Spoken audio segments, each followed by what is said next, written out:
வணக்கங்க. இது குமுதா சமையலறை. நான் உங்கள் குமுதம். இன்னைக்கு நாம குமுதா சமையலறையில பார்க்க இருக்கிறது, பஞ்சு பஞ்சா எப்படி இட்லி செய்யலாம் அப்படிங்கிறது தான் பார்க்க போறோம். வாங்க எப்படி செய்யலாம்னு பார்க்கலாம்.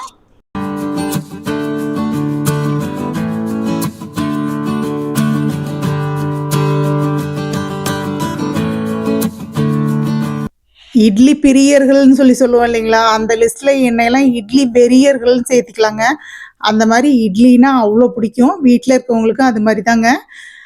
காலையில் நைட்டு 2 நேரமும் இட்லியாவே ஊற்றி கொடுத்தாலும் சாப்பிட்டுக்கிட்டே இருப்போங்க. அதுவும் இந்த மாதிரி காற்று மாதிரி மாவு ஆட்டி வச்சு அப்படியே பஞ்சு பஞ்சா இட்லி செஞ்சு சாப்பிட்டா தளர தளர சாம்பார் ஊற்றி சாப்பிட்டோம் அப்படின்னு சொன்னாக்க எவ்வளோ டேஸ்ட்டாக இருக்குங்க. யாருக்கு தான் இட்லி பிடிக்காது? எல்லாத்துக்குமே இட்லி பிடிக்கும். அந்த மாதிரி ஒரு இட்லி தான் இன்னைக்கு செய்யறதுக்கு பார்க்க போகிறோம். பாருங்க, மாவு பார்க்கையிலேயே எவ்வளோ பஞ்சு மாதிரி இருக்குது அப்படின்னு சொல்லிட்டு. இட்லியும் பாருங்க, உள்ளெல்லாம் ஏர் பபிள்ஸோட எப்படி இருக்குது அப்படின்னு. அப்படி புடும்போதே அவ்வளோ சாஃப்டாக இருக்குங்க. பஞ்சு மாதிரி இருக்கும். பஞ்சு அப்படி உடச்சிட்டு அமுத்தினோம்னா எப்படி இருக்குமோ அது மாதிரி இருக்கும். நீங்களும் இதே மாதிரி இட்லி செய்யறதுக்கு நம்ம இன்னைக்கு அளவு பார்க்கலாங்க. அதே மாதிரி தாங்க, எப்போவுமே வீட்டில் முக்கால்வாசி நேரம் நம்ம இட்லி தான் செஞ்சுக்கிட்டு இருக்கிறோம். குழந்தைங்களுக்கு கொடுக்குறதுக்கு, பெரியவங்க நம்ம சாப்பிட்றதுக்கு எல்லாத்துக்கும். அந்த இட்லி வந்து ஹெல்த்தியாக இருக்கணும். அது கூட அதையும் இதையும் கலந்து நம்ம உளுந்து எப்படி கம்மியாக சேர்க்கலாம், கம்மியாக சேர்த்தா எப்படி இட்லி சாஃப்டாக வரும் அப்படி இப்படின்னு யோசிக்காமல், தேவையான அளவு அரிசிக்கு தேவையான அளவு உளுந்து சேர்த்து இட்லி எப்படி சாஃப்டாக செய்யலாம் அப்படிங்கிறது தாங்க பார்க்க இருக்கிறோம். 2வது, எப்போவுமே நம்மளுக்காகட்டும் குழந்தைங்களுக்காகட்டும் ஒரு நாளைக்கு புரோட்டீன் அதிகமாக தேவைப்படுங்க. அது உளுந்துல டக்குன்னு கிடச்சிரும். வேற அது இதுன்னு தேடிக்கிட்டு இருக்காம இப்படி இட்லி செஞ்சு கொடுத்துட்டோம் அப்படின்னா புரோட்டீன் சேர்ந்த மாதிரி இருக்குங்க. இதே மாவில் தோசையும் ஊற்றிக்கலாம், குழிப்பணியாரமும் ஊற்றிக்கலாங்க. எல்லாமே ரொம்ப சாஃப்டாகவும் வரும், நல்லா கிறிஸ்பாகவும். தோசை வெளியில் கிறிஸ்பாகவும் இருக்கும், உள்ளே சாஃப்டாகவும் இருக்குங்க. இதே மாவில் தோசை ஊற்றி சாப்பிட்டாலும் நல்லா இருக்குங்க. அதே மாதிரி தான் குழிப்பணியாரம் ஊற்றினோம்னாலும் ரொம்பவே நல்லாயிருக்கும். வெளியில் நல்லா கிறிஸ்பாக இருக்குங்க, உள்ளே நல்லா சாஃப்டாக இருக்கும். சாப்பிட்டுக்கிட்டே இருக்கலான் இருக்கும். நீங்களும் இதே அளவில் செஞ்சு இட்லியும் ஊற்றி பாருங்கள். மாவு எடுக்கும்போதே எப்படி காற்று மாதிரி இருக்குது அப்படின்னு சொல்லிட்டு. இதுக்கு நம்ம இப்போ அளவு பார்க்கலாங்க. நான் சாப்பாட்டு அரிசி கொஞ்சம் அதிகமாக வாங்கி வச்சுட்டேங்க. அதனால் சாப்பாட்டு அரிசியும் இட்லி அரிசியும் கலந்து தான் எப்பவும் ஆட்டி வைக்கிறேன். இப்போ பாருங்கள், 4 கப்பு பொன்னி அரிசி எடுத்துக்கிட்டேங்க. நான் சாப்பாட்டுக்கு வைக்கிற அரிசி பொன்னி அரிசி 4 கப்பு எடுத்துக்கிட்டேன். மெஷர்மெண்ட் கப்பில் 1 கப்பில் எடுத்துக்கிட்டேங்க. 4 கப்பு எடுத்துக்கிட்டேன். அது கூடவே நம்ம இட்லி அரிசி 4 கப்பு எடுத்துக்கலாங்க. இது தஞ்சாவூர் குண்டு. நீங்கள் எந்த அரிசி இட்லிக்கு எடுக்கிறீங்களோ நம்ம சாப்பாட்டு அரிசியே பூராமல் எடுத்துக்கிறதுனால எடுத்துக்கலாங்க. இல்லை எல்லாமே இட்லி அரிசியாக எடுத்துக்கிறதுனால எடுத்துக்கலாம். இல்லை நம்ம ரேஷன் அரிசி அந்த மாதிரி எடுத்துக்கிறதுனால எடுத்துக்கலாங்க. ஒரு தடவை நான் ரேஷன் அரிசியில் ஆட்டி வச்சு காட்டுறேன் பாருங்கள். ரேஷன் அரிசியில் ஆட்டினோம்னாலும் இட்லி இது மாதிரி சாஃப்டாக தாங்க வரும். இப்போ நம்ம அரிசியை கழுவிக்கலாங்க. நான் ஒரு 2 தடவை கழுவிட்டு அதுக்கு தேவையான அளவு தண்ணி ஊற்றி ஊற வச்சிடலாங்க. பாருங்க, அரிசி நல்லா முழுகணுங்க. அரிசி உளுந்து 2ம் 8 மணி நேரம் ஊறணும். அதனால அதுக்கு தேவையான அளவு தண்ணி ஊற்றி ஊற வச்சிருங்க. அதே மாதிரி தண்ணி அதிகமாகவும் ஊற்றி ஊற வைக்க வேண்டாங்க. ஏன்னா நம்ம ஊற வச்சிருக்க தண்ணியிலேயே ஆட்ட போகிறோம். இப்போ 4 கப்பு அரிசிக்கு 1 கப்பு உளுந்து எடுத்துக்கலாங்க. எதில் எடுத்தோமோ அதுலேயே எடுத்துக்கலாம். இப்போ நம்ம 8 கப்பு அரிசி எடுத்துருக்குறோம். அதனால 2 கப்பு உளுந்து எடுத்துக்கலாங்க. இந்த ஸ்பூன் பாருங்கள், எல்லார் வீட்லேயும் இருக்கும், சாப்பாட்டு கொடுக்குற ஸ்பூனு. அந்த ஸ்பூனால் 2.5 ஸ்பூன் வெந்தயம் எடுத்துக்கலாங்க. 4 பங்கு அரிசினா 1 பங்கு உளுந்து. இந்த ஸ்பூனால் 1.25 ஸ்பூனு வெந்தயம் எடுத்துக்கலாங்க. இதுதான் மெஷர்மெண்ட்டு. இதை நல்லா மறுபடியும் உளுந்தையும் கழுவிட்டு அது உளுந்துக்கு தேவையான தண்ணி ஊற்றி ஊற வச்சிடலாங்க. எனக்கு இந்த கிண்ணம் கண்டிப்பாக பிடிக்காது, வேறு இதில் மாற்றி தான் ஆகணும். நான் பாருங்கள் 2 கிண்ணத்தில் மாற்றி வச்சுட்டேன், ஊறிக்கிட்டு இருக்கட்டும் அப்படின்னு சொல்லிட்டு. இப்போ பாருங்கள், அரிசி உளுந்து 2மே 8 மணி நேரம் ஊறிடுச்சுங்க. அரிசி ஊற வைக்கும் போதே நான் எப்போவுமே உளுந்தையும் ஊற வச்சிருவேங்க. 2மே 8 மணி நேரம் அரிசி உளுந்து 2மே 8 மணி நேரம் ஊறுங்க. வெந்தயமும் அந்த மாதிரி தான் 8 மணி நேரம் ஊறுனா நல்லா பொங்கி வரும். அதனால தான் ஊற வச்சிருவேன். இப்போ கிரைண்டரை கழுவிட்டு கிரைண்டரில் உளுந்தை போட்டுடலாங்க. உளுந்து கொஞ்சம் நேரம் ஆட்டுப்பட்டுட்டுங்க.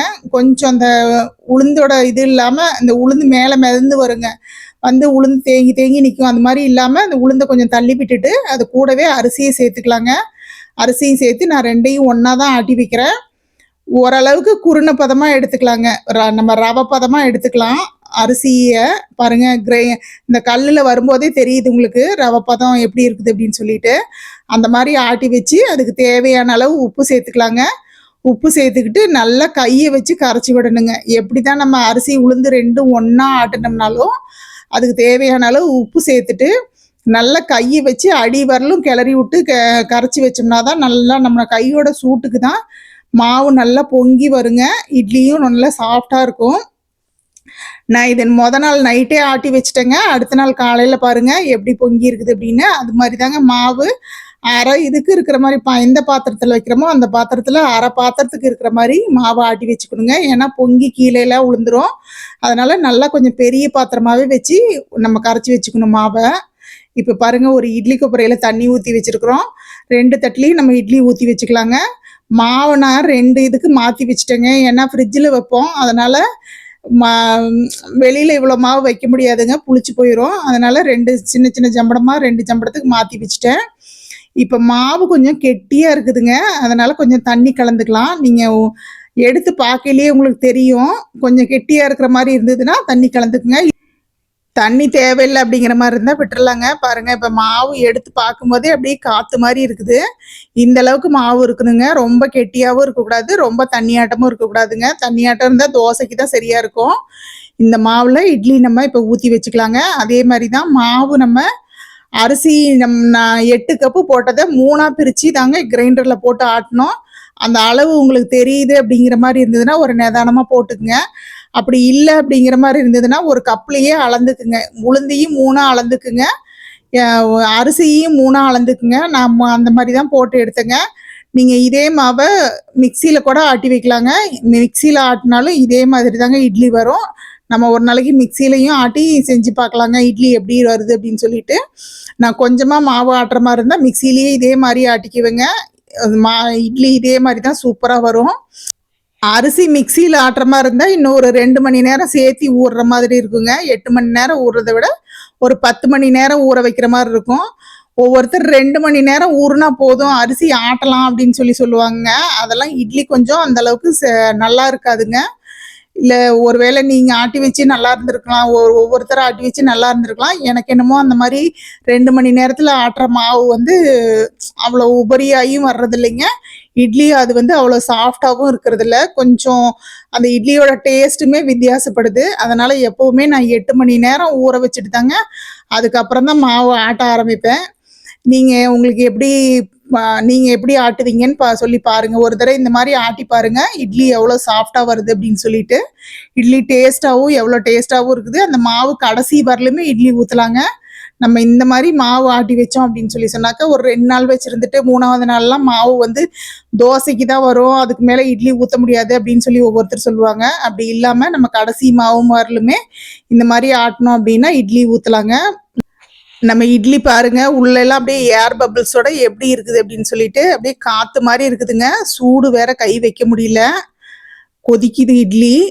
இப்போ எடுத்து காட்டுறேன் பாருங்க எவ்வளோ சாஃப்டாக இருக்குது அப்படின்னு சொல்லிட்டு. அப்படியே பஞ்சு மாதிரி கையில் எடுக்கையிலேயே அவ்வளோ சாஃப்டாகவும் அவ்வளோ வெயிட்லெஸ்ஸாகவும் இருக்குங்க இட்லி.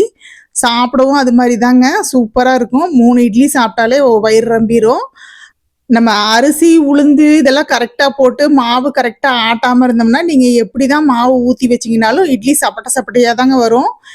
நீங்களும் இதே அளவு மாவு ஆட்டி வச்சு இட்லி ஊற்றி பாருங்கள். அப்போ இன்றைக்கி இந்த வீடியோ உங்களுக்கு பிடிச்சிருக்குன்னு நினைக்கிறேன். பிடிச்சிருந்தா கொஞ்சம் லைக் பண்ணுங்கள், ஷேர் பண்ணுங்கள், சப்ஸ்கிரைப் பண்ணுங்கள். உங்களுக்கு தெரிஞ்சவங்களுக்கு அனுப்பிச்சி விடுங்க. செஞ்சு பார்த்துட்டு எப்படி இட்லி எப்படி வருது அப்படின்னு சொல்லிட்டு எனக்கு கமெண்ட் பண்ணுங்கள். ஏதாவது சந்தேகம்னாலும் கேளுங்க. இன்றைக்கி இந்த வீடியோ இவ்வளோ தூரம் பொறுமையாக பார்த்ததுக்கு ரொம்ப நன்றிங்க. இன்னொரு வீடியோவில் சந்திக்கலாங்க. இவ்வளோ தூரம் தொடர்ந்து ஆதரவு கொடுத்துட்டு வரதுக்கு ரொம்ப நன்றிங்க. பாருங்கள் இட்லி எவ்வளோ சாஃப்டாக இருக்குதுன்னு நீங்களும் இந்த மாதிரி செஞ்சு பாருங்கள்.